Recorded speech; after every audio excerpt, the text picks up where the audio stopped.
ಎಲ್ರಿಗೂ ನಮಸ್ಕಾರ. ನಾನು ನಿಮ್ಮ ಸುಪ್ರಿಯ ರಾಘವೇಂದ್ರ ಜೋಶಿ. ಒಬ್ಬ ವ್ಯಕ್ತಿ ಓಡ್ತಾ ಓಡ್ತಾ ಬಂದು ಹೋಗ್ತಾ ಇದ್ದಂತಹ ರೈಲನ್ನ ಏರ್ತಾನೆ. ಏರುವ ರಭಸದಲ್ಲಿ ಅವನು ಹಾಕಿಕೊಂಡಿರ್ತಕ್ಕಂತಹ 2 ಚಪ್ಪಲಿಯಲ್ಲಿ ಒಂದು ಚಪ್ಪಲಿ ಕಳಚಿ ಕೆಳಗಡೆ ಬಿದ್ದು ಹೋಗುತ್ತದೆ.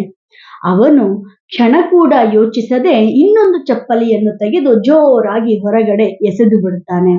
ಆಗ ಜೊತೆಗಿದ್ದವರು ಕೇಳ್ತಾರೆ, ಏನ್ ಸರ್ ನೀವು ಚಪ್ಪಲಿಯನ್ನ ಎಸೆದು ಬಿಟ್ರಲ್ಲ ಅಂತ ಹೇಳಿ.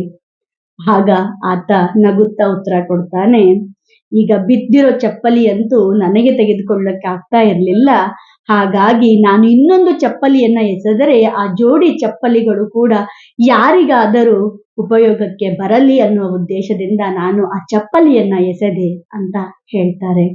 ಹೀಗಾಗಿ ನನಗೆ ಸಿಗದದ್ದು ಇನ್ನೊಬ್ಬರಿಗೂ ಸಿಗಬಾರದು ಅನ್ನುವುದಕ್ಕಿಂತ ನಮಗೆ ದಕ್ಕದಿರುವುದು ಇನ್ನೊಬ್ಬರಿಗೆ ಅದು ಆಶೀರ್ವಾದವಾಗಬಹುದು. ಹೀಗಾಗಿ ದಿನಕ್ಕೊಂದು ಬದಲಾವಣೆ. ನಮಸ್ಕಾರ.